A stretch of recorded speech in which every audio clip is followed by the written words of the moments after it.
Well. The West Virginia Mountaineers have won a game. Rich Rodriguez gets a Big 12 victory, and the Mountaineers upset the then, no longer, 22nd ranked Houston Cougars 45-35 here on this Saturday afternoon. I am Mike Osti, and this is a WVU football postgame show brought to you by West Virginia Sports Now.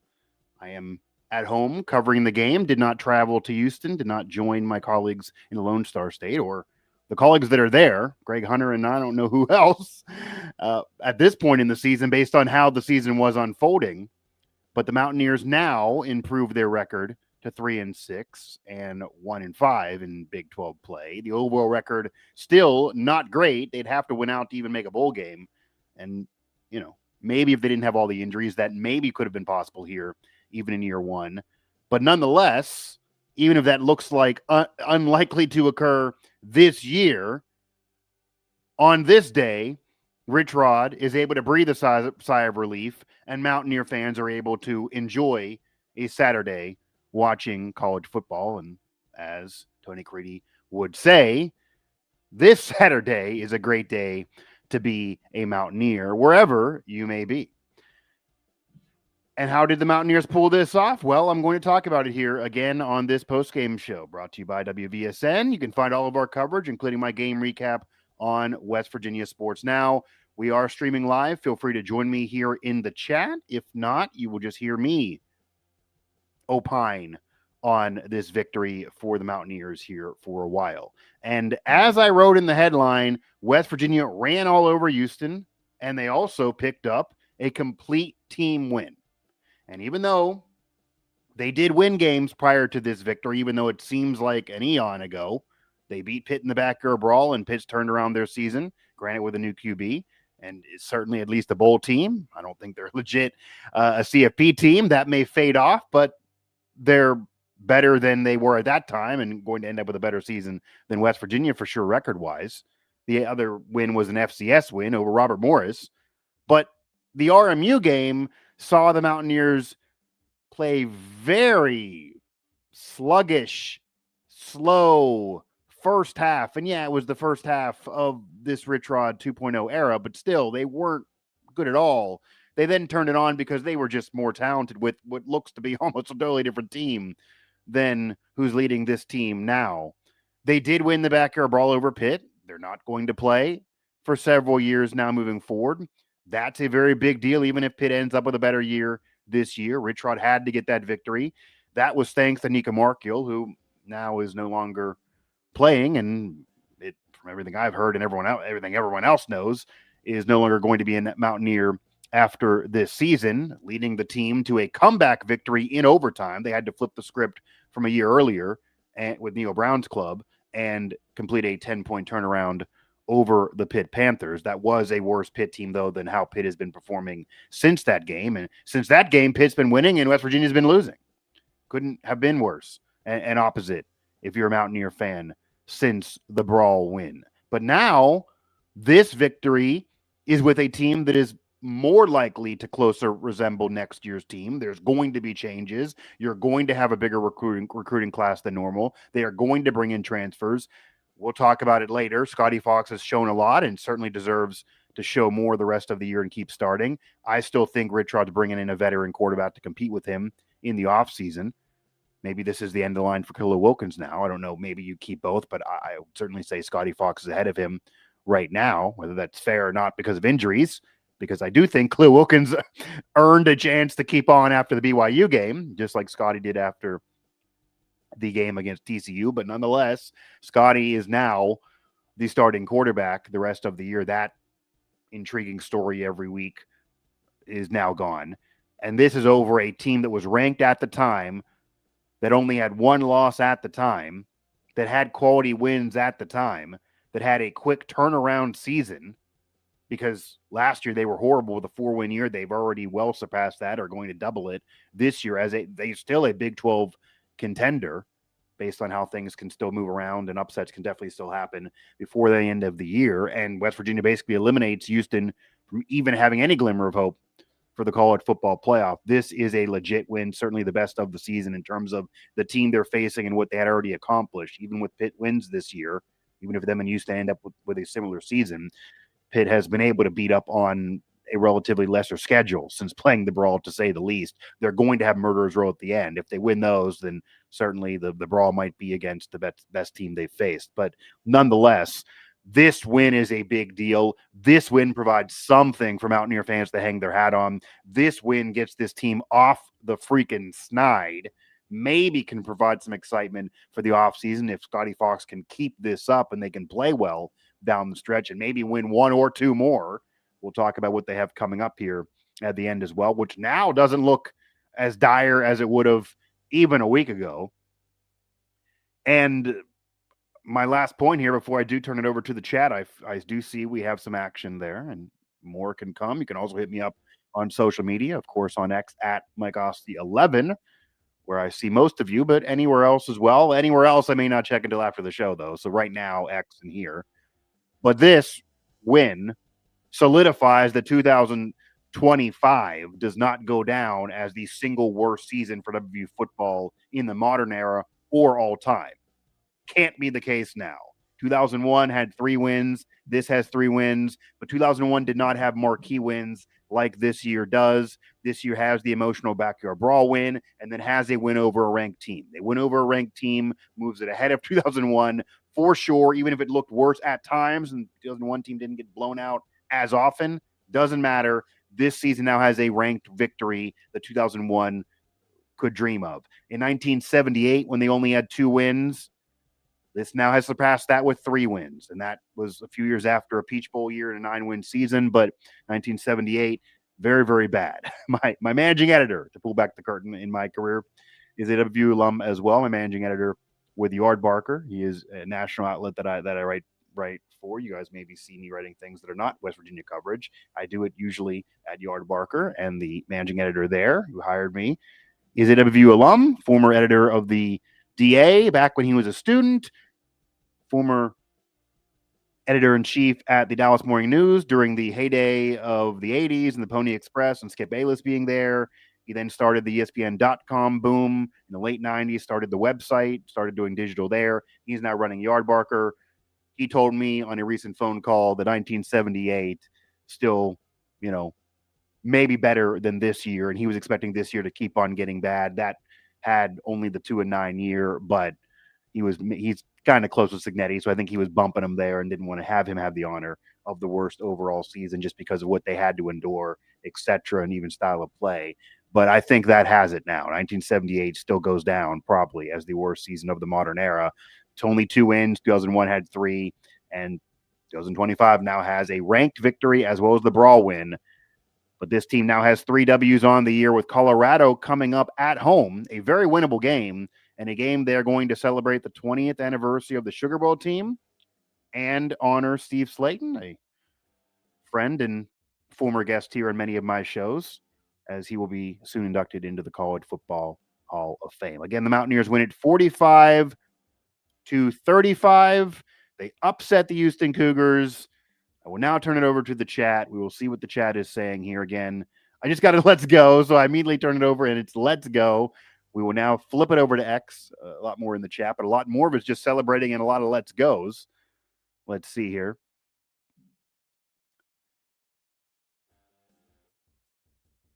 And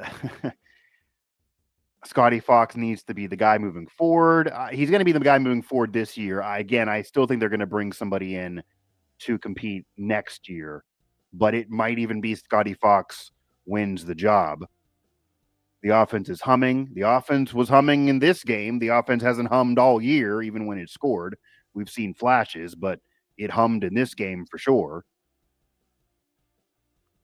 There are people arguing whether to keep him and not bring in a transfer and just give it to Scotty Fox and Khalil Wilkins to compete next year between the two of them. It's very, very possible, but I still would lean they're going to bring in a veteran. I'm not saying they're going to bring in Carson Beck here.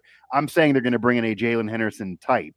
And even if there is more money because they claim everything to be rectified from what has been complained about this past year, I think they might see enough in Scotty Fox to not totally upset the apple cart and bring in a legit quarterback and pay him millions of dollars and then, use the money you have on that. I don't think you need to do that, but I think they will bring in someone who has some experience more than just a few games this year to compete.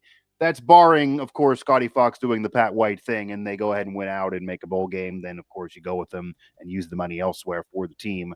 I still lean on that not happening, but I could see how that's the thought process today off of this upset win. Again, if you're just tuning in, the Mountaineers do upset the Houston Cougars 45-35. Do you guys feel any retribution for what happened 2 years ago? Obviously, Dana Holgorsen no longer on the sidelines. Brown gone. New roster. Maybe Preston Fox feels something, but new roster. Rich Rod didn't endure the loss a couple years ago. Zach Alley didn't even know what we were freaking talking about when we were peppering him with Hail Mary questions at his press conference on Tuesday. He literally didn't know why, because it hasn't been something that he's experienced or this year's team has experienced, but it was because of what happened in 2023's game when West Virginia lost on a last-second Hail Mary after Garrett Green thought he won it. He took his helmet off, penalty, easier Hail Mary, Houston won. That was a really bad Houston team getting an upset win over a really good Mountaineer team that won 9 games, kind of flipping what this year was. And that was why West Virginia should have had 10 wins that year, if not more. That was a game they blew for sure. And that is what fans bring up, that even the best year Brown was not good enough. It was a 9-win year. Certainly the program could dream of 9 wins this season, but still, everybody is out enjoying the atmosphere and tailgating thanks to you. That I'm figuring, Carrie, is a shot at me being the person that asked Neil Brown the question, where he then responded with, "Hey, guys, have some fun. Enjoy the tailgating. Enjoy the weather." The response that'll live in infamy no matter what the future holds for West Virginia football and Neil Brown, and that will always be funny. But if Mountaineer fans are enjoying themselves today, it's because the team actually won and played well, and the weather is okay, depending on where you are. It's likely fine in Texas if you're there. Steve Slayton could be enjoying it, by the way. Got to ask him if he went down for that, because he lives in Houston, and he's going to be in Morgantown again next week to honor himself and his 2005 Sugar Bowl team. You absolutely got to love it there in terms of that Brown answer. And I've talked to Brown since. I mean, he normally handled himself okay with the media, whether the years were good enough or not. And that was just when he stuck his foot in his mouth. I hate that does stick on him. He's not a bad guy, even though his tenure had to end. But it's never not going to be funny, for sure. And I've joked about it with former coaches on that staff as well since then. More Let's Go. A lot of Mountaineer fans celebrating this one. I can, again, flip it back, and we'll see how long I do this post-game show, depending on who we get here in the chat and on social media.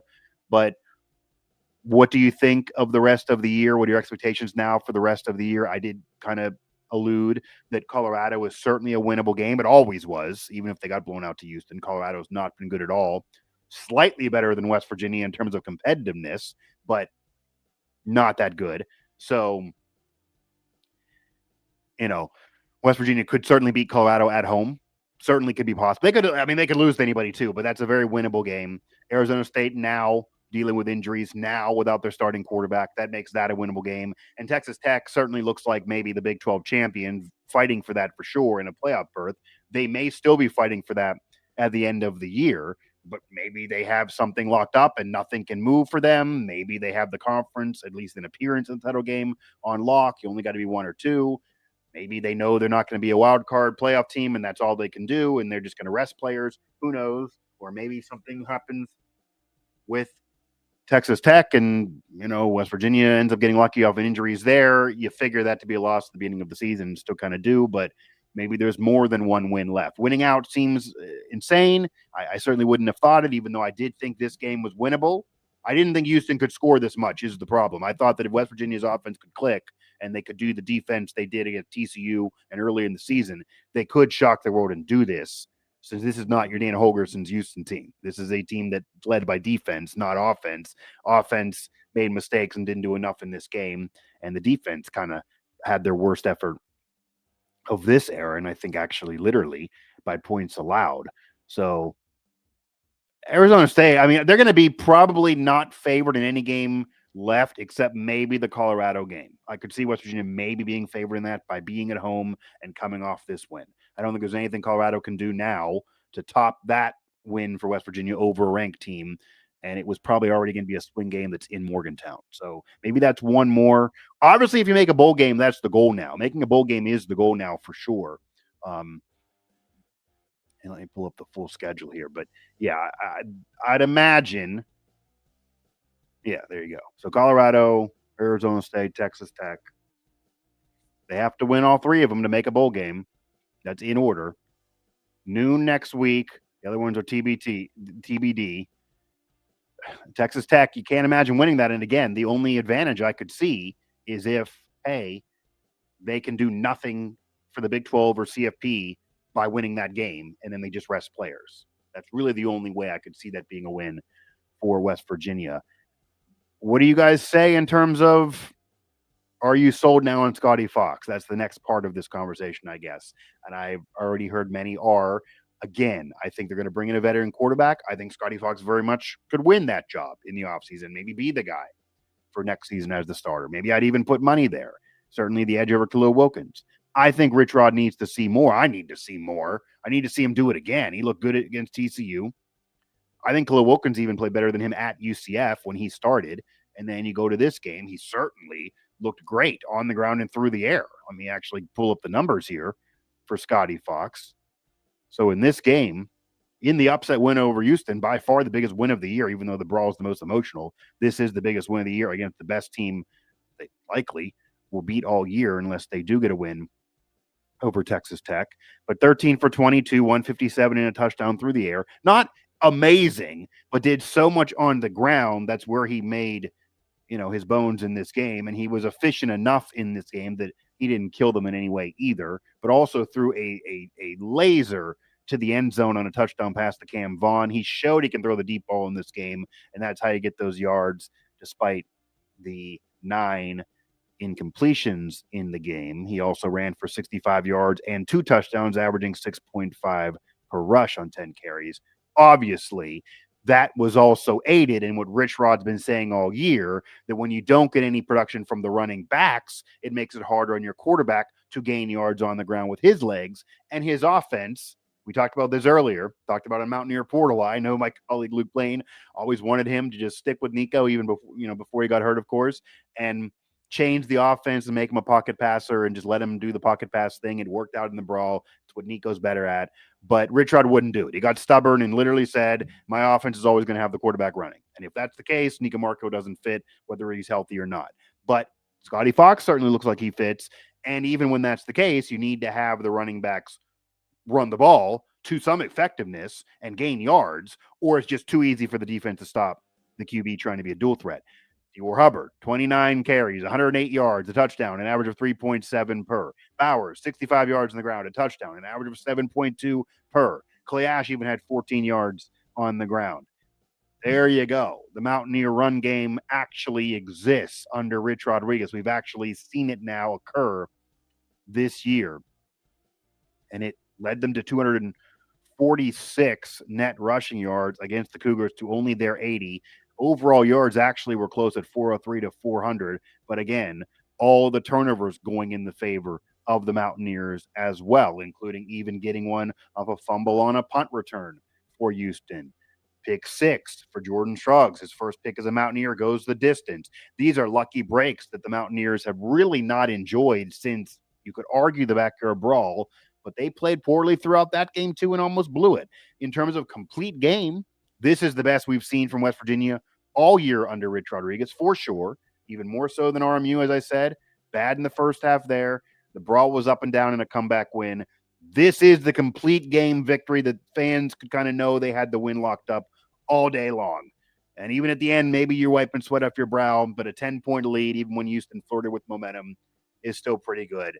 West Virginia got this victory. It does mean a lot for the future, for hope for the fan base that's just been, beat up all year, week after week, and even us in media getting beat up week after week. And now this team has something to hang their hat on as a staple victory this year beyond just the win in the backyard brawl, which obviously is great, but that whole team, again, led by Nico, that's just a totally different cast of characters that are definitely not going to be back next year. This is at least a win to say, okay, this group that maybe have some guys coming back can show you something. See what else is out there in the chat. Again, how about Arizona State? Well, again, they would be a team that I would figure would beat West Virginia, but they haven't been as good as they were last year. And then they are dealing with injuries now, so it makes them vulnerable. I'm not saying West Virginia's going to go ahead and win out here, by the way. I do think Colorado's winnable. I thought they'd beat Colorado going into this one, and I also thought maybe they'd win this one. That maybe caps it, by the way. I could see them beating Colorado and then losing 2 in a row. Would not shock me. And unless something is locked up for Texas Tech that they aren't going to try in the game, I imagine they will beat West Virginia. They spent the money. They have the better roster. They're more talented. Historically, I can argue all day that West Virginia's history is better than Texas Tech, as they are even in bowl victories, but the Mountaineers have more overall bowl appearances, more conference titles, more major bowl wins. Texas Tech has never really had this special season that maybe they're going to put together this year, at least not in a very long time, certainly not this century, etc. So this year, though, Texas Tech certainly better and should be the Big 12's representative, unless something, BYU could, Utah could. Maybe Texas Tech doesn't win the Big 12 title, but they're definitely better than West Virginia. And that is just putting it mildly, of course. Any questions here about this game? I would like now to flip it over to see if anyone has any thoughts about this game. Any questions here? Any concerns? Anything going forward for this team now? Again, don't have to have this be a long post-game show, but wanted to produce something here since I was covering this game at home. And to reset, the Mountaineers do get a 45-35 upset win. I'm sure if you're tuning in, you already are aware, or you would be shutting this damn thing off unless you guys watch shows to hate watch, which I know people do. They consume content to hate. But nonetheless, West Virginia gets a staple victory, gets a ranked victory. Rich Rod gets a Big 12 win, a ranked win, all in one in the middle of year one of his 2.0 tenure here with the Mountaineers. And K-State had given to him early there, referring to Arizona State. So, Arizona State's very vulnerable. I would think that on the highest of peaks, the end of this season now, would probably be a win over Colorado and ASU. I still don't see how they beat Texas Tech unless Texas Tech does, kind of punch the game and doesn't try, which I don't predict or envision they're going to do unless somehow it would be best because they're resting guys and they can't move in terms of Big 12. They're already in the title game, or they can't move in terms of CFP. But I'd imagine that they don't want to just lose games because, say, they don't win the Big 12 title and don't win the Big 12 title game, and they lose to West Virginia. That makes them certainly out of being anything of note of having a chance to get in the playoff without a Big 12 title. So I'd imagine they're going to keep wanting to stack them, and then they're probably in anyway, regardless of when they win the Big 12 title, assuming they lose to a good team. That's at least the hope for Texas Tech.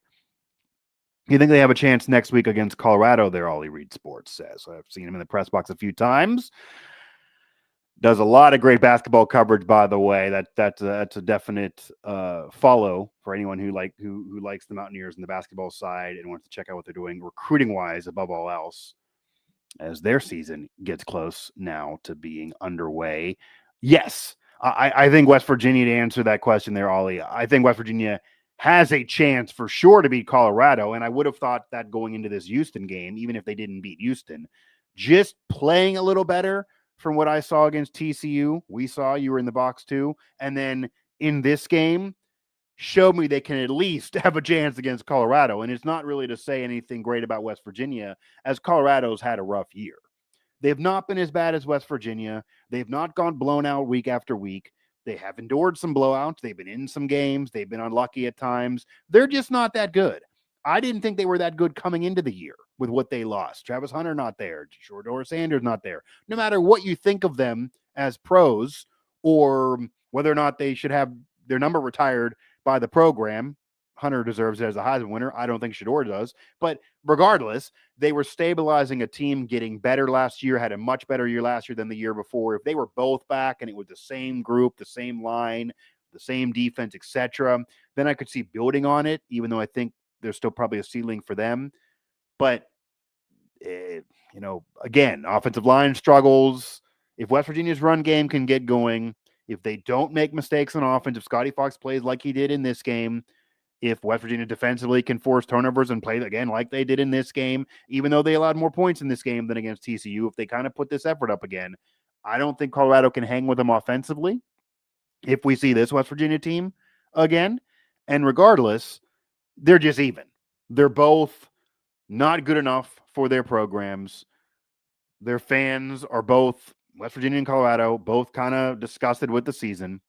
They're both looking for hope for next year.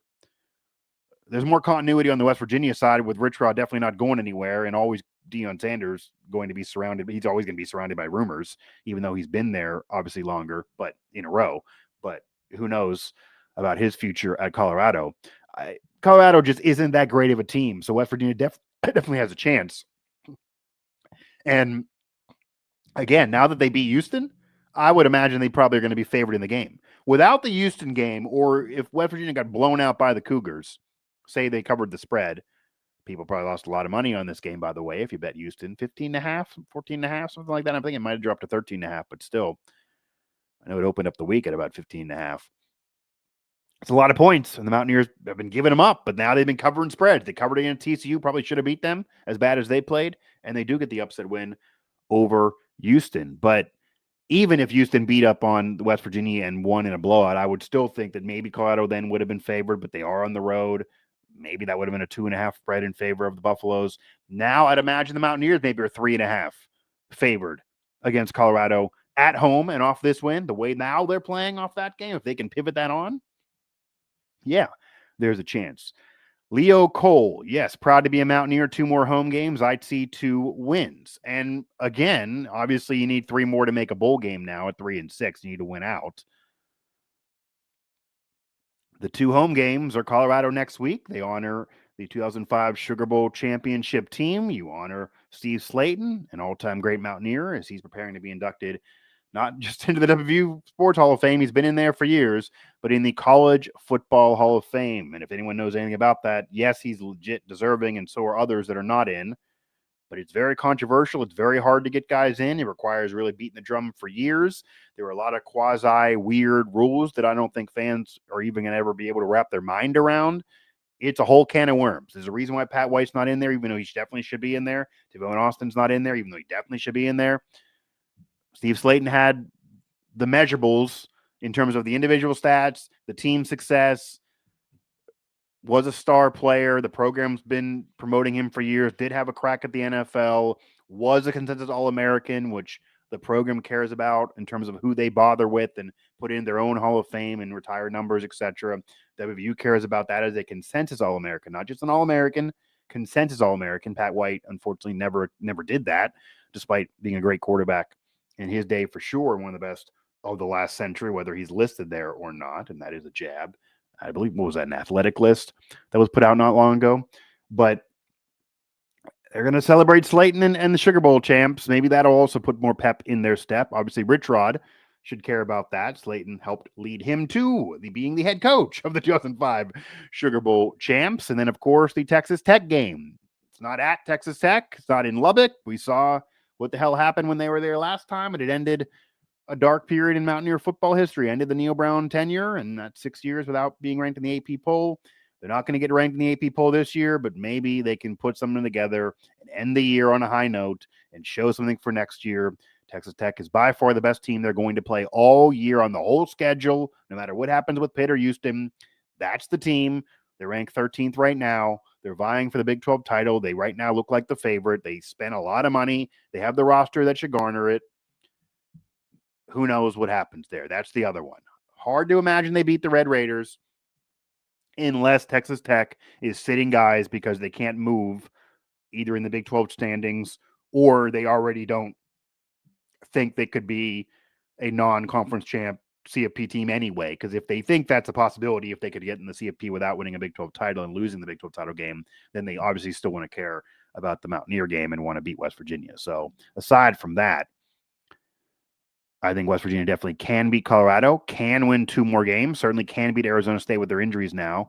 Texas Tech seems rather unlikely, and they do need to win 3 in a row to get to a bowl. But nonetheless, having this Houston win is a freaking big deal. And even if they miss a bowl game this year, this provides some reason for optimism, something for Mountaineer fans to be excited about for this year's group, for Scotty Fox, for whatever, and to show they can actually win big games beyond just the backyard brawl, of course. And again, Pitt fans will bring up they have a new quarterback now, but West Virginia had a lot of freaking injuries, so I don't allow Pitt fans to say that, but nonetheless, that's still true.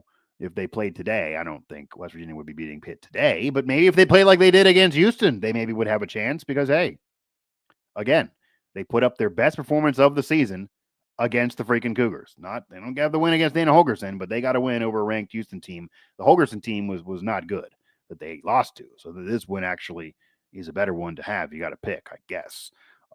The O-line looked like they knew what they were doing today. Yes, that's a big deal for sure. The offensive line has struggled mightily, to say the very, very least, as much as the quarterback play has not been good enough, as much as the running backs you figure could still give you a little bit more in Dior Hubbard and company, because they weren't giving you enough prior to this game against the Cougars, not even able to convert on 3rd and 2s, for example. As much as Rich Rod even admitted sometimes play calling was off, and the defense having a really rough stretch before really that TCU game, totally collapsing in Orlando. I was down there in Florida watching that at UCF. A real bad second half for the Mountaineers defensively. As much as all of that is true, the offensive line has been really, really bad, really rough all year, even from Ohio on. And if the offensive line is not good enough, it doesn't matter who you have there at running back or quarterback, you're going to struggle. It's going to be harder for you, especially when you're not veterans and you're younger and you're going to your 3rd and 4th running back and 5th starting quarterback. It's going to be a mess, and it's been. That's how you get blown out so many times. The offensive line looked better. I don't want to say it's solidified, but better today. Better in pass protection. That was an issue for Rich Rodriguez last week. Better in protecting when they're trying to run the freaking football, which they're doing a lot, obviously. And it was evident in Dior Hubbard having an easier time and Scotty Fox having an easier time on the ground and through the air. Give the game ball to Scotty Hubbard and the O-line. Yeah, collectively. It kind of goes off what I'm saying here. Scotty, maybe you give it to him because it's his first win as a Mountaineer starting quarterback. It is a ranked victory. He was great. He was player of the game for the broadcast. He's the freaking quarterback. He threw a rope. He had passing yards. He had rushing yards. He was the Rich Rod dual threat that you want, didn't make mistakes. Maybe you give it to him. If you want to be nice and do what probably should happen based on how the game unfolded, yeah, you definitely include Dior Hubbard in there. And none of them, him, Bowers, whoever, none of them would be able to do that without what the offensive line did. So without the offensive line, Scotty Fox and Dior Hubbard would not have been able to have the games they did have. Give them the game ball if you want. Maybe Scotty Fox will get the game ball and give it to Hubbard, who then gives it to the O-line. If you want to be nice and do it that way for the team, then maybe that's what should happen. The D forced turnovers. Yeah, the defense forced turnovers for sure. They forced a bunch of them, and they took one to the house. We haven't seen a defensive touchdown. I mean, the defense has forced turnovers earlier in the season. They forced turnovers even against Ohio in a loss. They forced turnovers again in the brawl. They didn't force turnovers for a couple weeks in a row, but they started again the last couple weeks. But taking one to the house, scoring off the forced turnovers, that's a big deal. That's a big deal, Jay, because we've seen the defense, again, going to the Ohio game, losing in friggin' Athens to a G5. We've seen them force turnovers. Chase Wilson forcing a turnover every time you blink an eye in that fourth quarter. But West Virginia's offense not being able to do anything with it, not being able to capitalize, not being able to score, make it a moot point, and almost just waste the time on the clock. That did not occur against Houston in Texas. The defense forced turnovers at timely moments whenever momentum was maybe being stolen by Houston for a second. They would steal it right back with the turnover, and then West Virginia would actually capitalize and score off that turnover. And this also shows you, again, that if the offensive plays well and holds, if the O-line protects, if the running backs are on their game, if the quarterback plays sound and plays within the system, if the defense forces turnovers, creates a pass rush, the secondary doesn't collapse, and everyone plays as well as they can, and what we've sometimes seen at practice on how it looks at practice, how they're even saying they've been at practice, this team, there's still certainly room to go ahead and win a championship, which is the goal here, whether it be in the conference or more, but this team certainly can be more respectable and more competitive than losing by 30 points every week and being one of the worst teams in program history. This talent, even alone, on what they bought here on this roster that got this win, if they play like this again, they can be this good. We haven't seen it multiple weeks in a row. Granted, they did play okay against TCU. Now the win at Houston, against a ranked Houston team that's been clipping off win week after week prior to this game. Something really, really to build on. Can they sustain this to end the year on this high note, get another win, do the unthinkable, and get in a damn bowl game? Playing with the lead today was huge. Yeah, the opening drive touchdown was really, really big. Starting out hot was really, really big. I mean, I don't want to do this post-game show forever, but I think the other points I want to hit on here, they went to Cam Vaughn deep, early, and often.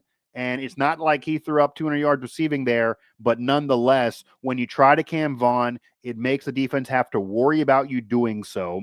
And the way pass interference is called in today's college football, you throw it to a big play receiver like Cam Vaughn, who only had the one catch for 24 yards, even though it got him in the end zone. They actually had Rodney Gallagher be the leading receiver there with 5 for 53. It was mostly a run-heavy game, obviously. But just trying to Cam Vaughn, because he was targeted several other times, trying to Cam Vaughn so often, especially a few attempts early, including that one touchdown, put the Houston defense on their heels, and they were always having to worry about it later, and you always can get a pass interference. It wasn't a big deal in this game necessarily, but I've been saying it all year.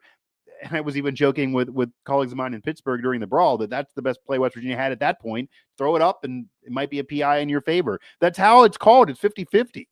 There were times this year they weren't throwing it up to Cam Vaughn enough. And if you throw it up to him, you either have a chance that he catches it.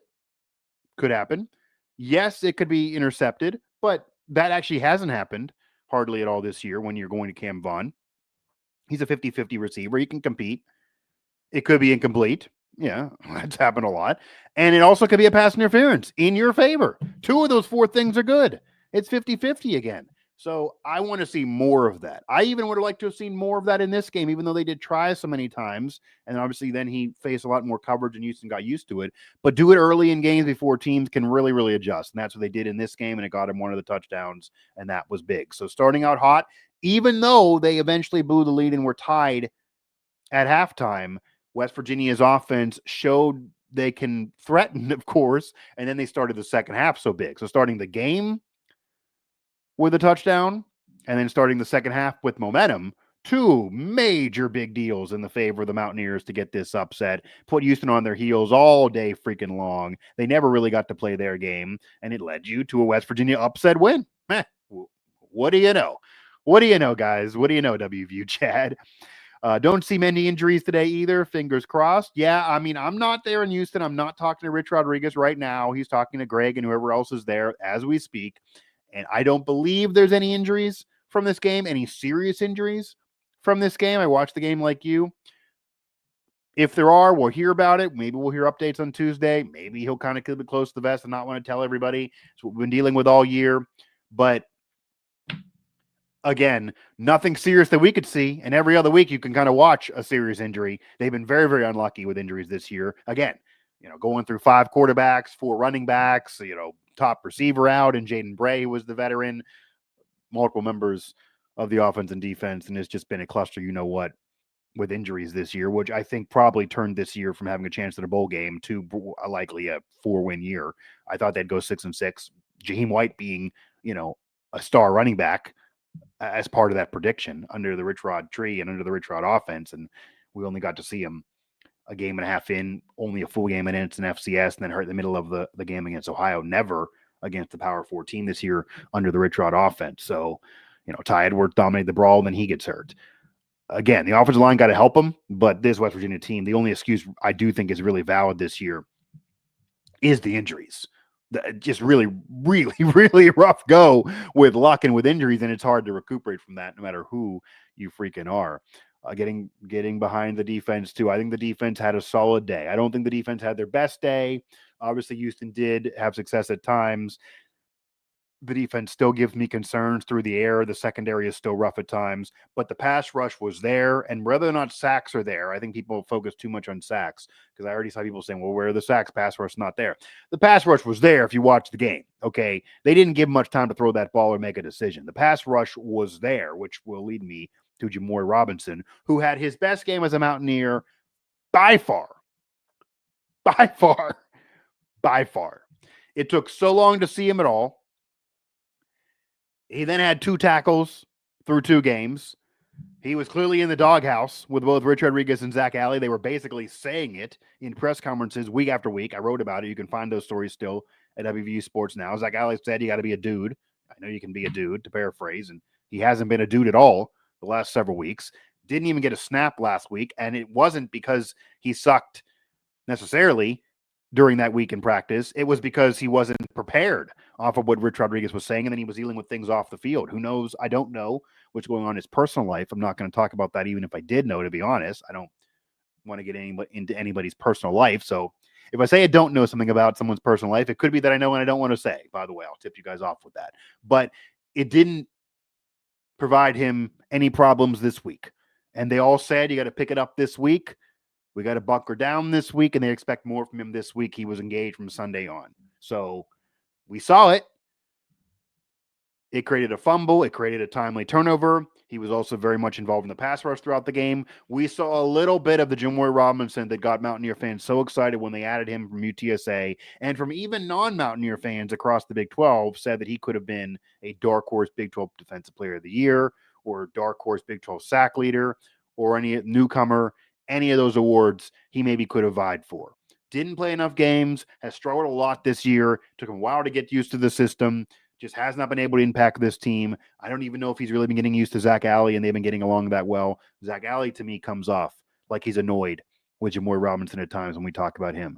But in this game, he stepped up for sure. So you got to give it up to Jamoy Robinson on this Saturday. He produced, and he showed you what he should have been showing you all season long. So had to get that out of there. And it's very, very true that Jamoy Robinson showed up in this game. Do you guys have anything else here in the chat? I will go to social media as well really quick and then probably close up shop here because I have a lot to wrap up in terms of my coverage for this game. And it's actually something that, you guys can maybe enjoy reading because, hey, they freaking won a game. Anything else here in the chat? Of course, anything else on social media? And my mentions always, they're always blow up in general, so I'm not going to just get to literally every one, but probably closing up here relatively soon. Anything else in the chat?